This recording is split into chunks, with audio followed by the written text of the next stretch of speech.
Hey everyone, Julian here today. I'm going to be showing you how to make modern new disco house in style, a purple disco machine, Sonny Fodera, claptone, that style where it's definitely house, but it's also very disco, but it's created in a computer. It's not like a live disco band. So, as always, you can get the full project files, samples, MIDI, presets, everything like that from this video. It's available at the top of the description on my website. Definitely go grab that. This is something you can grab right now. I promise you, this is one of the best templates on the market for the style, if not the best. It'll really help you make better tracks today. It's not just something to play with, but it'll really take your tracks to the next level, especially if you need some help with the style, or maybe you just need some new inspiration. There's a really high quality template here that you heard in the intro. It's available right at the top of the description. Once again, thank you so much for the support, everybody. Every little bit helps, and let's dive in.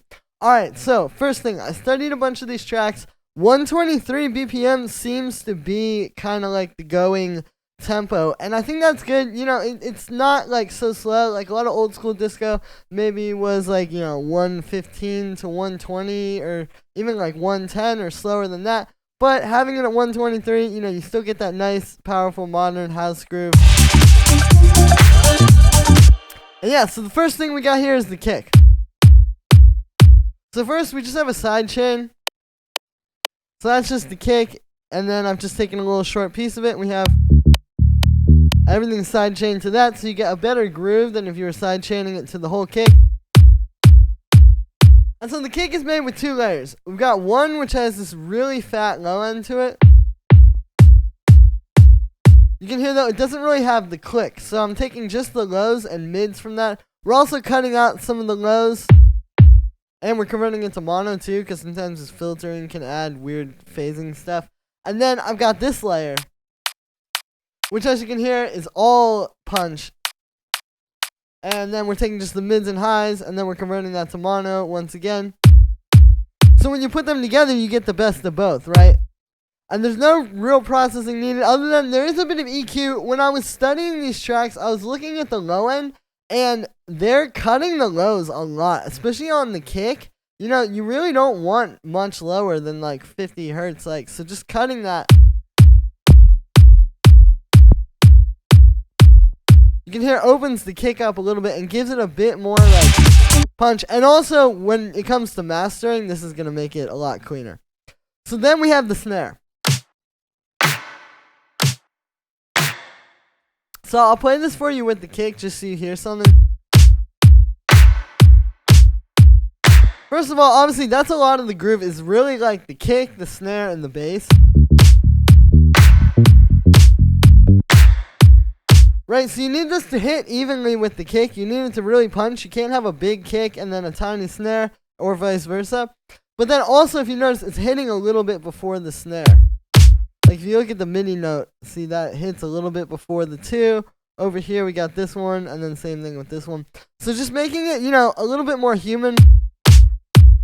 And then also to do that, what I've done here is I basically got like two different snares, and one of them is switching out layers too. So we have this snare,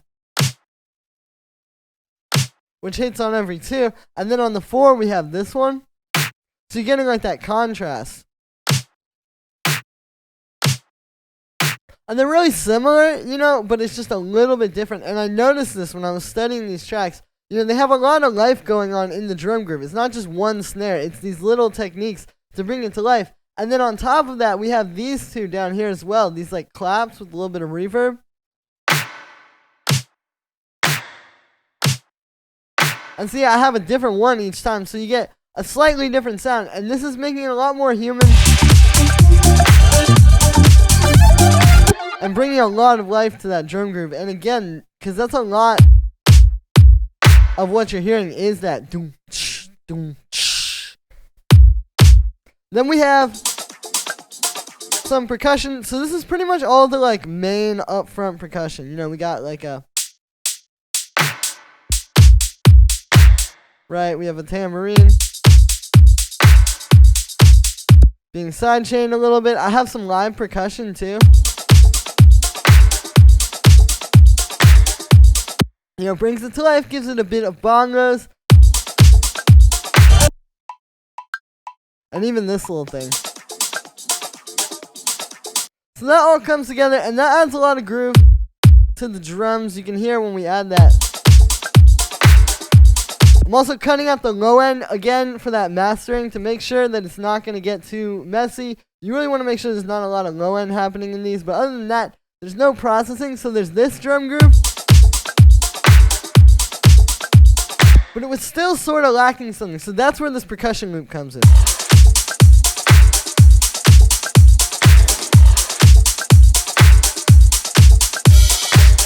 So I made this using a few different drum breaks and then this kick sample. So what's happening here is you can see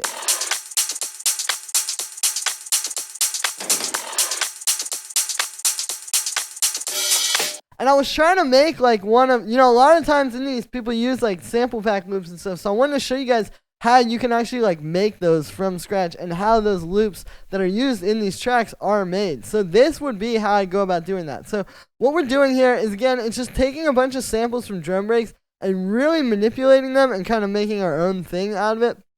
So the first thing here would probably be this. So this is a famous drum break called Gaz Sing Sing. You probably heard of it. It's used a lot in like club music, like Jersey Club in Baltimore. Right, so I sampled just one bar of that, got it quantized, and what we're doing here is I pitched it down, and I'm using Beats Warp Mode. If you switch this arrow to that one, the like right arrow, this number here essentially works as a transient shaper. You can just go, so here's like the standard, you can just tighten that up. I think I had it at, right, so now it creates this just like really nice punchy loop.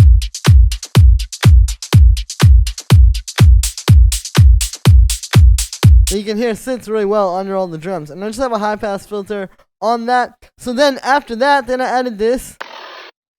It's like this sampled kick, which has like a brrr, right? That, just restarts the loop every 2 bars. And then also in response to that, we have, that was from this one drum break. See, it's like those hits, and I just took that, and then, so you kind of get like, and then also in that same vein, we have this, which was just like an open hi-hat from one of these breaks. These things are kind of like going back into that. So you have that groove happening. Plus there's this. I just sampled a little shaker.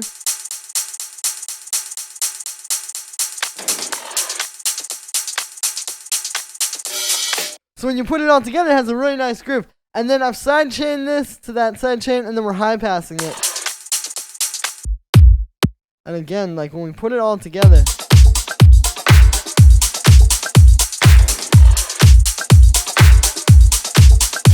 now the drums have so much life to them. So the next thing here will be the bass.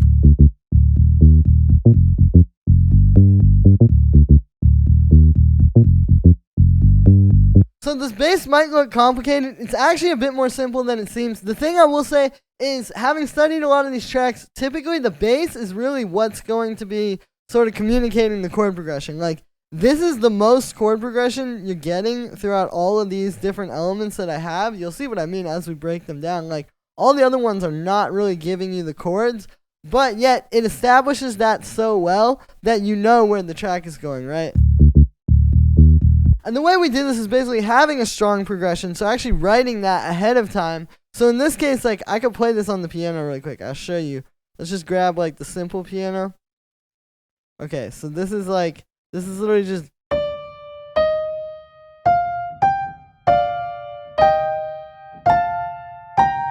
right? That's the progression that we've written ahead of time. We have,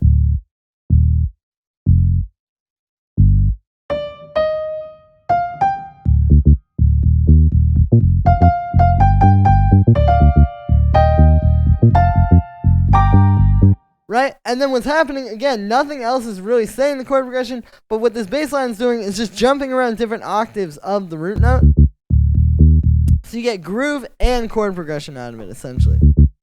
Like, if you look at this, these are all octaves of each other. It's not that much complication. Even here, we're just doing the minor third when we go up to that A sharp there. So it's actually a very simple bass line. It's really just more the groove. What you want to do is get the good kick and the snare down,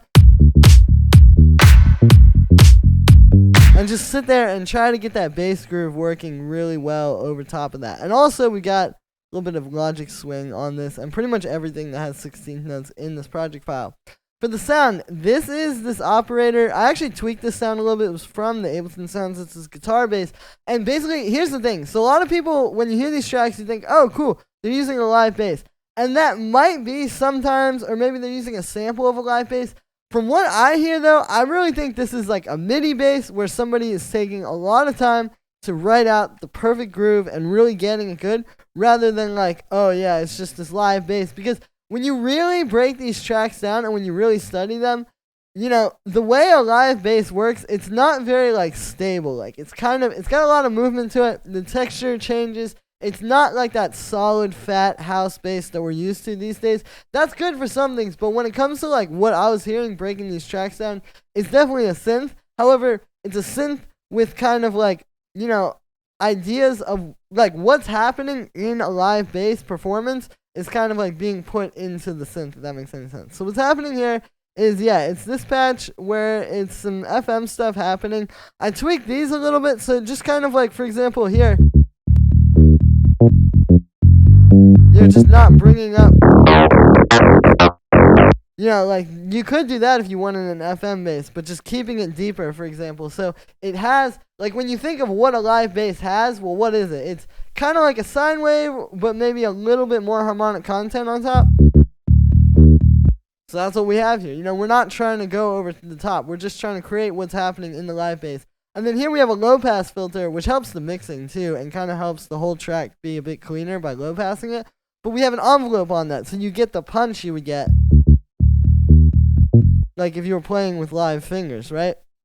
And other than that, it's just being sidechained, and there's a low end cut too. This was very important when I studied these tracks. Again, it's not just like, oh, just let all the bass run free. You actually want to cut that because it's going to make the groove work a lot better. It's going to make the bass airier, and overall, that's going to help it sound more like a live bass too, because a live bass usually doesn't have those like deep sub like bass frequencies, right? It's actually more like around here. So we're just cutting that, and that's all the processing you need. It's just a really good bass line, good patch, and don't overthink it.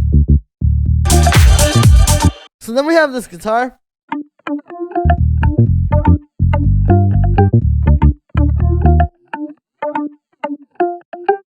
So I actually played this in live myself. I just, went for like a little bit. You can see there's more on this recording too, where I was like trying a few different other things. I kind of stumbled upon this because I was trying to play the progression and then ended up hitting one of the notes.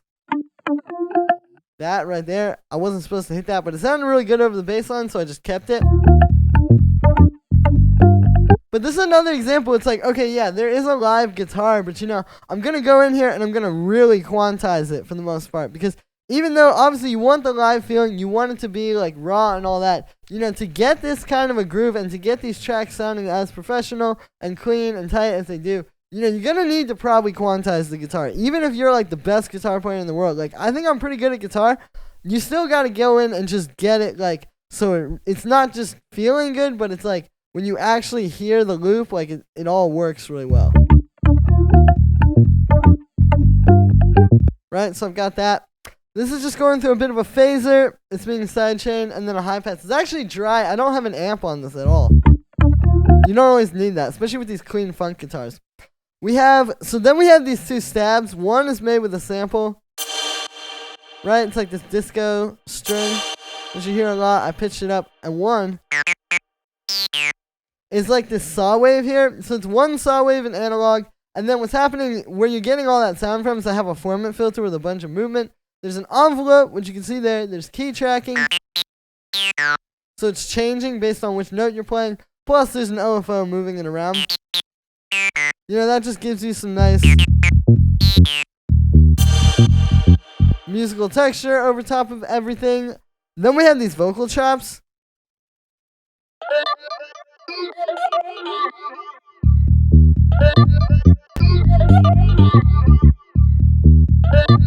So this is a nice groove, right? Again, it's just these like few different vocal samples I had. I pitched them all differently. Basically what I did is I kind of just made the rhythm. Like these were all not in key with this track, you know? And then I just kind of made the rhythm I liked. And then sat there, and you can just pitch these individually until they all sound good. And you'll find a cool little melody that way. But that's just adding even more groove. I've got a bit of echo. We have a low pass filter with a little bit of an LFO. You don't get much of it because the filter's up high, but that's kind of what we want. And that's adding this like eighth note dun dun dun dun dun onto the delay. We've got a phaser on that to make it, gives it that cool like vintage effect. I've got this being sidechain heavily. That's important for the groove with something like this. And then a high pass filter. Then we have this lead. And again, you see why what I was saying about the bass, like all these elements I'm showing you here, you're not really getting much from them. It's just when they all come together. The bass is that thing where you can really hear the foundation. This is this analog patch, it's just saw wave, unison, a bunch of vibrato to make it super like 80s sounding, some chorus and delay and sidechain. The notes on this one are really simple too. It's just this like D minor. It's like root note, minor third, fourth, fifth, simple voices. I just played that in. It really just adds a nice groove there. We have these strings. So we're in the key of like D minor here, technically kind of like G minor too. So all we're doing is just D and G. It's really simple. But when you put that over top of this bass line, it establishes the chords really well. And the way I'm doing this is, it's actually just this Mellotron sample. It gives you like this very like kind of analog warm feel to use a sample, especially from the Mellotron like this. So I'm just taking that, and we're using the fade inside of the sampler here to make it like an endless loop. I have the Haas effect on this, which is splitting it into the left and right signal, and then one's getting delayed 10 milliseconds forward, so you get this big wide stereo image. I've actually got two side chains on this because it just really needed to pulse like that. And then I've got a high pass filter. And then the last thing down here is just this little effects, which just has a high pass and a side chain. Usually I wouldn't even necessarily add that for the 8-bar loop. That would be more of a thing when you go to actually arrange the track where you would put those in. But I wanted to just show you guys, like, these tracks have a lot of effects too. It's a lot of percussion, a lot of little stabs, and then a lot of effects. And this is all the things that are bringing the track to life. Just having that every 8 bars.